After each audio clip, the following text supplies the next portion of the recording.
إن الحمد لله نحمده ونستعينه ونستغفره ونتوب إليه ونعوذ بالله من شرور أنفسنا ومن سيئات أعمالنا من يهده الله فلا مضل له ومن يضلل فلا هادي له أشهد أن لا إله إلا الله وأشهد أن محمدا عبده ورسوله لا نبي ولا رسول بعده أما بعد قال الله تعالى في كتابه الكريم يا أيها الذين آمنوا اتقوا الله حق تقاته ولا تموتن إلا وأنتم مسلمون. معاشر المسlimin, jamaah Jumat rahimani wa rahimakumullah. Dalam khutbah kali ini kami berwasiat kepada diri kami pribadi dan kepada hadirin sekalian agar senantiasa meningkatkan ketakwaan kepada Allah, karena takwa adalah bekal terbaik seorang hamba untuk kehidupan dunia dan akhiratnya. Ma'asyiral muslimin, jamaah Jumat rahimani wa rahimakumullah. Al-Quran menyebutkan tentang 3 jenis dan 3 macam jiwa, yang mana kita adalah salah satu di antara ketiganya. Allah Subhanahu wa taala menjelaskan tentang jenis-jenis ketiga jiwa manusia ini, yang di antara tujuannya adalah agar kita bisa melihat kira-kira posisi kita di mana, dan kita memiliki jiwa yang jenisnya apa, sehingga apabila kita melihat tanda-tanda jiwa yang tidak baik, maka kita bisa bersegera memperbaiki jiwa kita. Maka Allah Subhanahu wa taala menyebutkan 3 jenis jiwa di dalam Al-Quran, yang diantaranya yang pertama disebut oleh Allah Subhanahu wa taala sebagai an-nafsu al-ammarah, jiwa yang selalu memerintahkan, meminta kepada keburukan. Allah Subhanahu wa taala berfirman di dalam Al-Quran, innan nafsa la'ammaratun bis-su' illa man rahima rabbi. Sesungguhnya kata Allah Subhanahu wa taala, jiwa itu ada yang selalu memerintahkan, yang memiliki jiwa sahibun nafsi, untuk selalu melakukan keburukan dan meninggalkan kebaikan. Ada jiwa yang semacam ini. Itulah kenapa walaupun para syaitan diikat pada saat musim Ramadan, tapi kita tetap bermaksiat kepada Allah Subhanahu wa taala. Karena memang jiwanya busuk, karena memang jiwanya tidak baik, karena memang jiwanya yang selalu menyeru kepada keburukan dan meninggalkan kepada ketaatan. Ini adalah jenis jiwa yang pertama, yang diantara tanda-tandanya adalah seseorang yang memiliki jiwa semacam ini tidak akan pernah betah berlama-lama di dalam ketaatan, dan tidak akan pernah betah bersama orang-orang yang taat dan orang-orang yang soleh. Yang diantara tandanya juga adalah dia selalu berlama-lama di dalam keburukan dan kemaksiatan. Waktunya habis, tidak terasa di dalam kemaksiatan kepada Allah Subhanahu wa taala, dan selalu betah bersama orang-orang yang tidak baik, yang menyuruh kepada keburukan. Inilah yang dimaksudkan, yang disebut sebagai innan nafsa la'ammaratun bisu, jiwa yang selalu menyuruh kepada keburukan dan menyuruh kepada meninggalkan kebaikan. Yang kedua, jenis jiwa yang disebutkan di dalam Al-Quran adalah yang disebut oleh Allah Subhanahu wa taala an-nafsu al-lawwamah, jiwa yang selalu menyalahkan. Allah Subhanahu wa taala menyebutkan di dalam Al-Quran, wala uqsimu bin nafsil lawwamah, dan aku bersumpah kata Allah Subhanahu wa taala dengan jiwa yang menyalahkan. Apakah yang dimaksudkan dengan an-nafsu al-lawwamah, jiwa yang menyalahkan?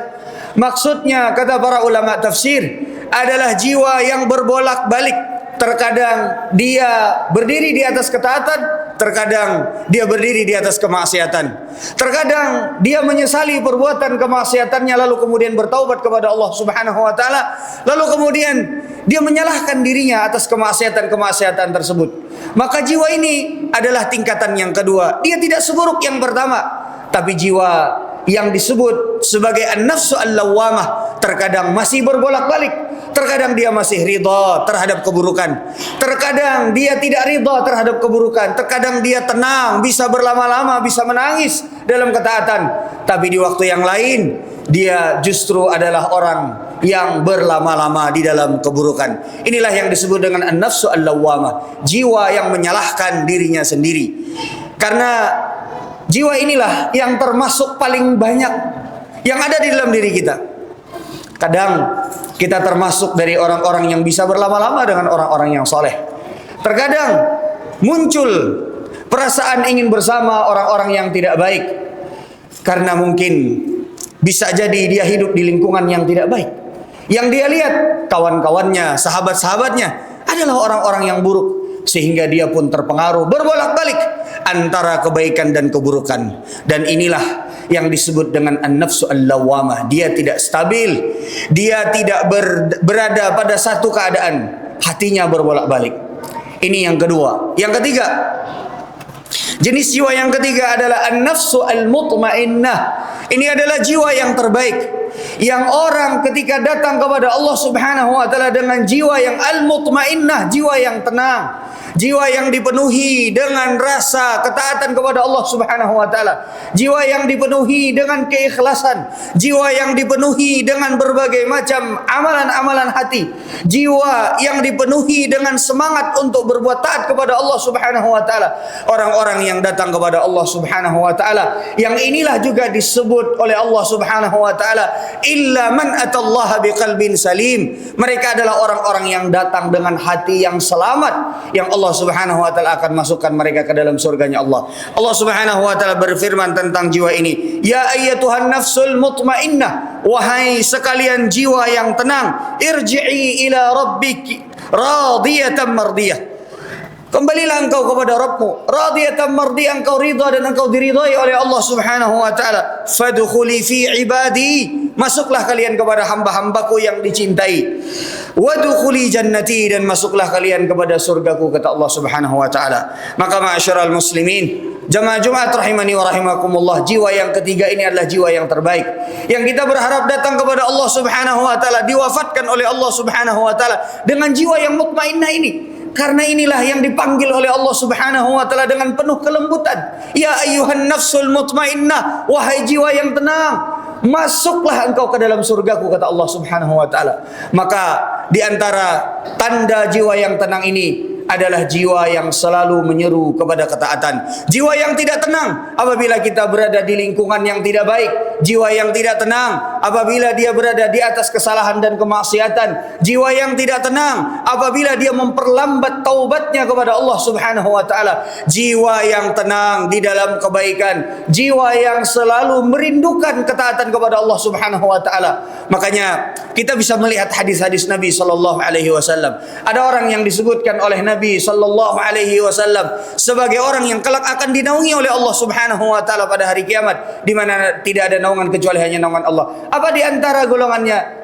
Rajulun qalbuhu mu'allaqun bil masajid, orang yang hatinya selalu terpaut kepada masjid, rindu kepada masjid. Yang maknanya kata para ulama, hatinya selalu rindu kepada kebaikan. Dia tidak bisa jauh dari ketaatan. Dia tidak bisa jauh daripada kawan-kawan yang saleh.